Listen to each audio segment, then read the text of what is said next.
I'm sure most of you have probably heard of the Dyatlov Pass mystery. If not, I'd really recommend doing some research as it's a fascinating case. There's a lesser known case though, the Khamar-Daban incident, which does seem to be gaining some attention online recently, but it still isn't anywhere near as well known as Dyatlov Pass. Let's investigate. If you enjoy mysteries, true crime, disappearances and conspiracies, feel free to subscribe and turn on notifications for more content like this. I also have a Patreon and a PayPal, so if you're interested in supporting the channel, I'll leave a link to those in the description.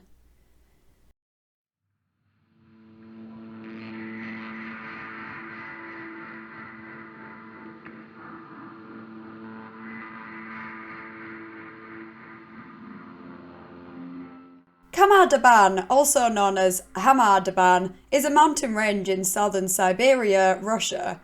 Photos of the area show the beautiful scenery, and with it being considered a relatively safe place to explore, it's not surprising that it's a popular tourist hiking spot. While many surely have fond memories of their treks in the area, one group of hikers weren't so lucky.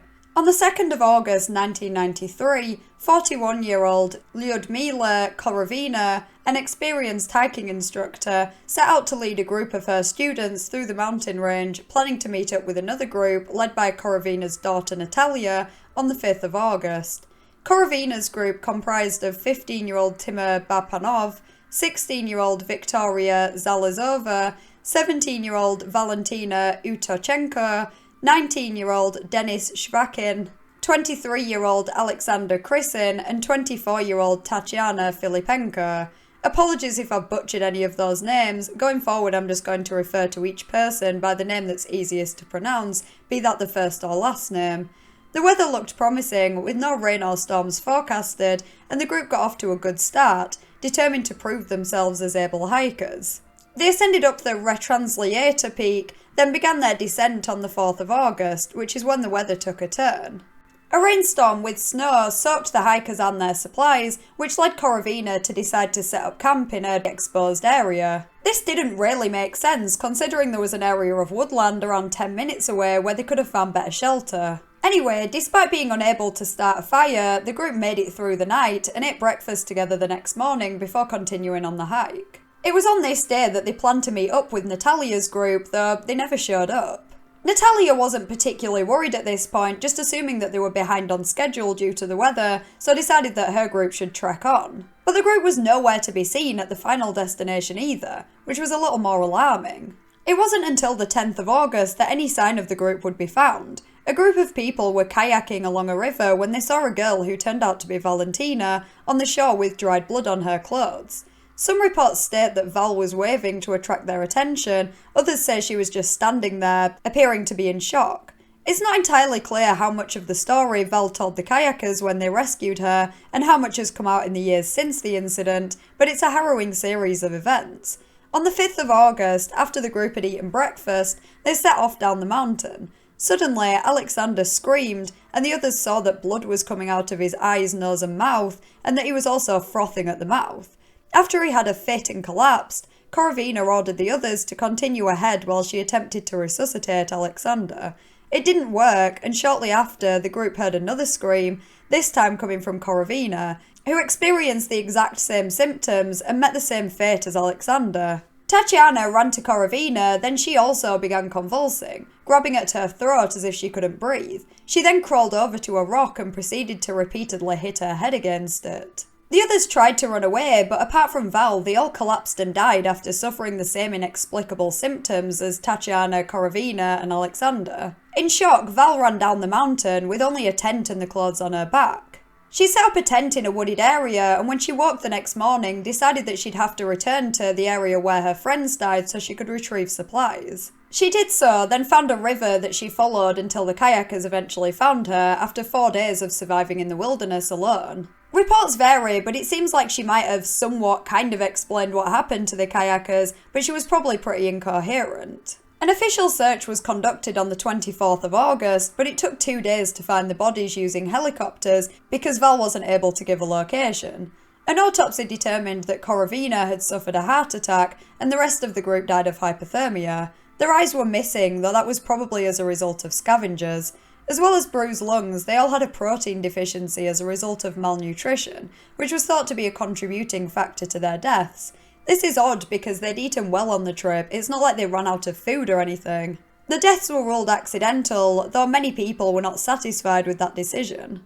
How could 6 healthy, capable hikers, 5 of whom under the age of 25, die so suddenly under such disturbing circumstances? As well as the questionable malnutrition finding in the autopsy, there was no explanation for the symptoms experienced by the hikers before they died. Similar to the Dyatlov Pass incident, a popular theory in this case is that the government was somehow involved in the deaths and that they even might have tried to cover it up too. This could have been because the group stumbled across something they weren't supposed to see and were killed as a result. Or perhaps the area was a testing ground of some kind, possibly for a nerve agent. It is strange that no search for the bodies was conducted until 2 weeks after Val had been found. It sounds like she wasn't able to give a detailed description of what happened, but clearly something was wrong.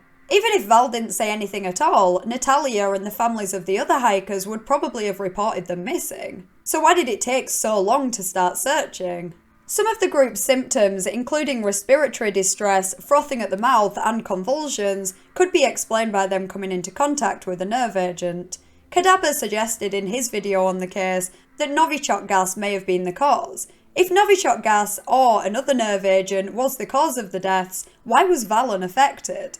I'm not an expert on any of this, but I did some research on nerve agents and how they're spread, and it seems very unlikely that it wouldn't have spread to Val, though maybe not impossible. It's hard to rule out a cover-up of any kind, but it is improbable that the group stumbled across something that they shouldn't have seen. Khamar-Daban is a popular tourist area, not exactly the best location to be testing out secret weapons or nerve agents. And why would Val be left alive? It doesn't make sense that the government would go to the lengths of killing the other hikers, but not Val. An article on Medium.com suggested that a nerve agent may have been tested up to 4 or 5 months prior in a more discreet location up the mountains, and that the rain could have washed it down the hill. Alexander could have walked over a contaminated spot, causing his symptoms, then Korovina may have been exposed to it herself when she went to help him. The theory could explain the differences in the deaths and why Val survived. She never ran over to Alexander and presumably didn't get too close to the ground where the nerve agent may have been. This sounds like a pretty solid theory if we assume that there's a good chance nerve agent testing might have been conducted nearby. I have no idea what kind of area testing like that would occur in, but even if it was a few miles away from where the group were, it doesn't sound like the best location.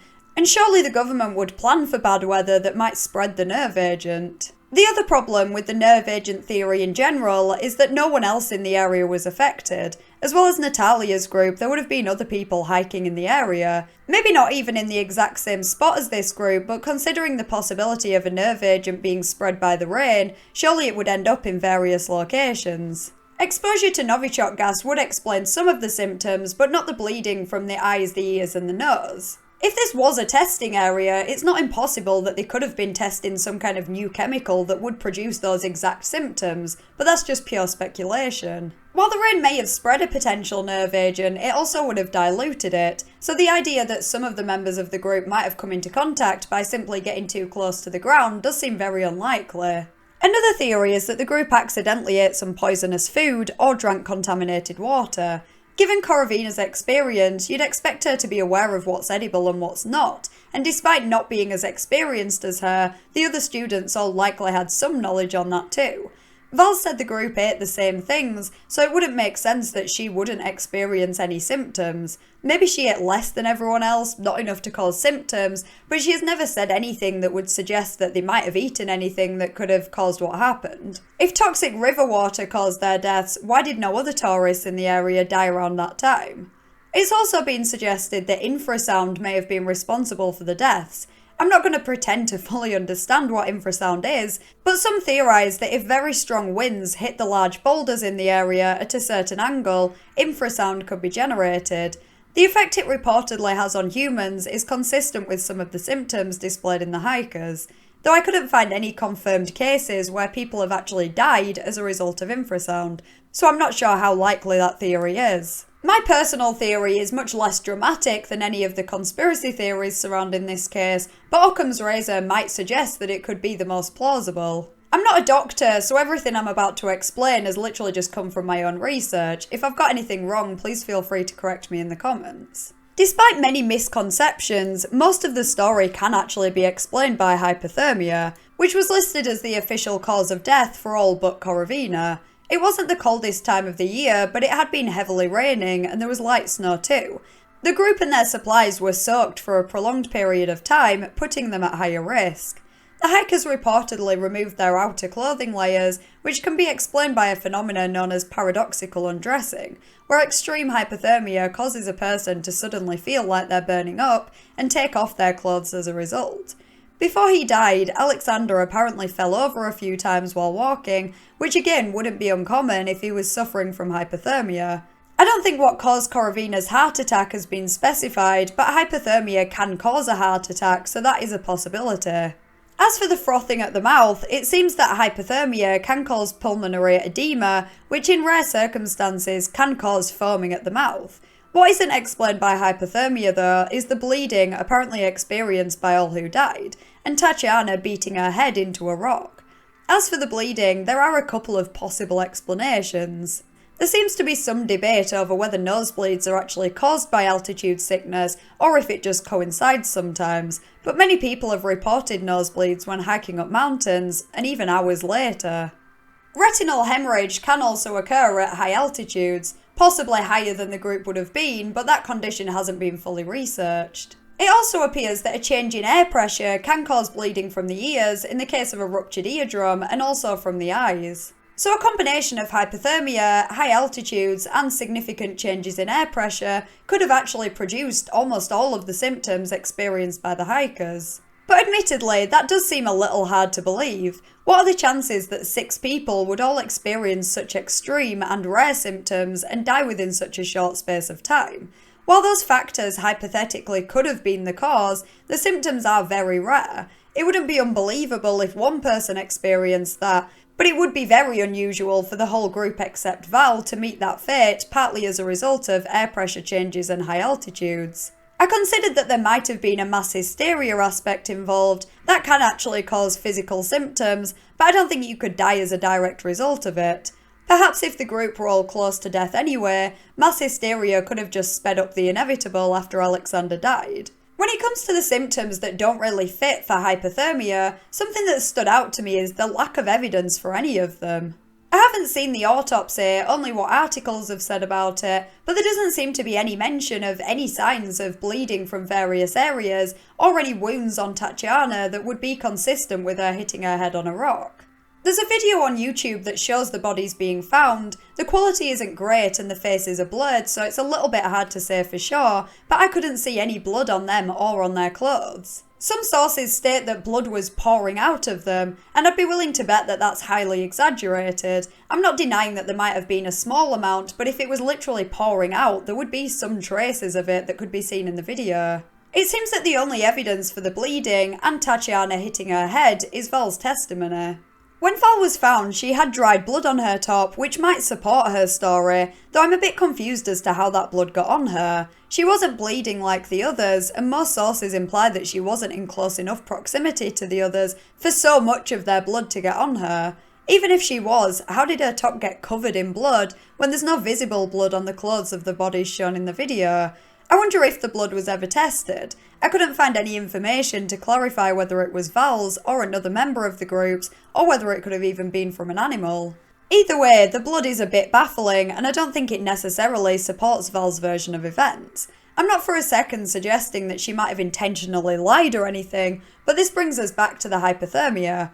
It's not unheard of for people to hallucinate when suffering with hypothermia. Confusion in general is a common symptom.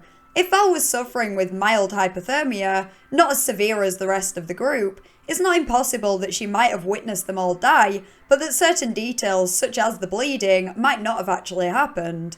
Maybe a combination of hypothermia, lack of sleep, and pure shock that her friends started dying in front of her made Val see the incident differently, more gruesome than it actually was. Some articles state that Val never actually fully explained what happened until some time after. If that's true, we can factor in her memory degrading over time, which would likely be heightened considering the extreme state of shock she must have been in at the time. I've even seen it suggested that psychedelic mushrooms might have been the cause of the group's demise. Death as a result of overdosing on shrooms is extremely rare. There's a chance that Val somehow ingested some and was hallucinating some of what happened, but she said that they all ate together, so if she ate shrooms, everyone else must have done so too. There could have been some external factor that would influence Val's memory of the incident and how she saw it at the time, but it seems like shock mixed with hypothermia and lack of sleep could have been enough. Either way, from the evidence I've seen, I think there's a good chance that the events of that day didn't play out exactly how Val remembers, and that the incident is significantly less mysterious than it may initially seem, though not totally solved. My theory doesn't explain everything. Unless mass hysteria played a role somehow, I can't explain why they all died within such a short space of time. Assuming Val's testimony might not be 100% accurate, it's safe to assume that they might not have all died within literally a matter of minutes of each other, but even them all dying on the same day is very mysterious. In conclusion, it seems that this story has been sensationalised, and that certain details of the story have been misrepresented or even completely fabricated in some instances for the purpose of dramatising the events of that day. This is one of those cases where it really pays to do your own research, because there are details that sound suspicious but actually have a logical explanation. Take the paradoxical undressing. If you've never heard of that before, it might make no sense to you whatsoever that someone with severe hypothermia would start taking the clothes off, when in actuality that's not an uncommon reaction. All that said, there are still mysterious aspects of this case, and it's still a horrifying story. While I think it's likely that the hikers died as a result of hypothermia, and that Val's recollection of the bizarre symptoms isn't 100% accurate, I still wouldn't totally rule out the nerve agent theory, but I'm not knowledgeable enough on nerve agents to have a fully educated opinion on it. It's just one of those mysteries where there are a number of theories that could explain most of the details, but no theory seems to explain everything. Whether Val was hallucinating or not, she still witnessed her friend's untimely deaths, and the trauma as well as the survivor's guilt that she probably experiences even to this day is unimaginable. I'd be interested to hear your thoughts in the comments. Do you agree with my theory, and if so, do you have an explanation for the hikers dying at roughly the same time? Or do you have a totally different theory? I'll be doing a Q&A when I get to 5,000 subscribers. If you have a question you'd like me to answer, feel free to leave it in the comments. Thanks to everyone who has already left questions, I look forward to answering them. Huge thank you to my patrons whose names are on screen now, I really appreciate your support. Thanks for watching, and I'll see you next Thursday in a new video.